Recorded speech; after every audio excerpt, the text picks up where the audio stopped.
ఉంటుంటే ఎవరు మాట్లాడుతున్నారు? ఫస్ట్ చెప్పాడు, అది దైవ స్వరమా, మానవుని యొక్క స్వరం, మానవుని ఆలోచన, దేవుని యొక్క ఆలోచన అని చెప్పి ఆయన అలా మాట్లాడుతుంటే ఆయన నోట్లో నుంచి వస్తున్న ప్రతి మాటకి భయం వేస్తుందా, వణుకుపడుతుందా, ఆలోచన కలుగుతుందా?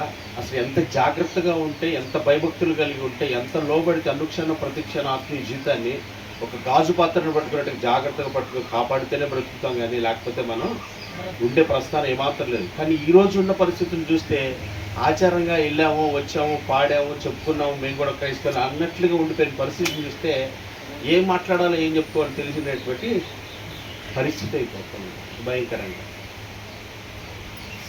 రేపొద్దున ఒక రోజు లెక్క చెప్పాల్సిన పరిస్థితి ఉందా లేదా? మనం ఉంది ఖచ్చితంగా. కానీ మనం ఎలా ఉంటున్నాం? లోకాన్ని చూసి మోసపోయే పరిస్థితిలో ఉన్నాం. సత్యాన్ని అనుసరించే వారికి ఉండడానికి ఇష్టపడుతున్నాం. అనుక్షణ ప్రతిక్షణ భయభక్తులు కలిగి ఉంటున్నాం. మన ప్రవర్తన, మన ఆలోచన, మన స్థితిగతులు మన ఎన్ని వాక్యానుసారంగా ఉంటున్నాయని. ఎందుకు లేవు, ఎందుకు చేయట్లేదని ఒకటి అన్నయ్య చెప్తున్నట్టు, అన్నయ్య ద్వారా మాట్లాడుతున్నట్లుగా వాక్యాన్ని వాక్యానికి స్థానం, సమయాన్ని ఏమాత్రము ఇవ్వకపోబట్టే మనం ఇట్లాగా అయిపోయాం. ఏం చర్చికి వెళ్ళాంగా, కాసేపు దేవుడి వాక్యం విన్నాగా, యూట్యూబ్లో చెప్పిన మాటలు విన్నాగా, ఆ మాటలు విన్నాగా సరిపెట్టుకొని ఉండిపోతున్నాం. ఇంకెక్కడ వేశారా గొంగనంటే అక్కడే ఉండిపోయే ప్రశ్న. హెచ్చరిస్తున్నాడు అంతే, మనల్ని హెచ్చరిస్తున్నాడు. ఇంత గొప్ప రక్షణను నిర్లక్ష్యం చేసిన ఎడలా ఎలా తప్పించుకుంటాను? నేను ఇంత హెచ్చరించి, నీకు ఇంత బొజ్జగించి నీకు చెప్తుంటే నా మాట వినకుండా చేస్తే రేపొద్దు నీ పరిస్థితి ఏమవుతుంది అని అంటున్నాడు ఆయన. ఏమవుతుంది అనేది నీ చేతుల్లో నా చేతుల్లో పెట్టాడు. మనం ఏం చేస్తాం అనేది మనం ఆలోచన చేసుకుందాం. మనం చెప్పబడిన 4 మాటల నుంచి వాళ్ళు ఇంకో కొత్త మాట తీసుకొచ్చారు బయట. ఏం చెప్పాడు దేవుడు? గర్వం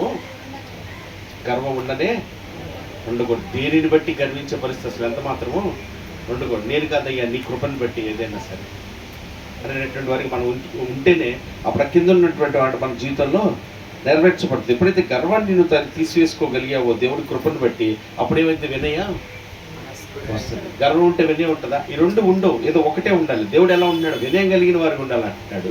గర్వం తీసేసుకున్నప్పుడే మనకు వినయము వస్తుంది. దేవుడికి స్తోత్రం. ప్రార్థన చేసుకుందాం. మరి లేచి నిలబడి మనస్ఫూర్తిగా దేవుడికి అప్పగించుకుందాం. భయపడవలసిన పనేమి లేదు. మాట ఇచ్చిన దేవుడు అంట, నమ్మదగిన దేవుడు అంట, సహాయం చేయటకు శక్తి కలిగిన వాడు మన మధ్యనే ఉన్నాడు.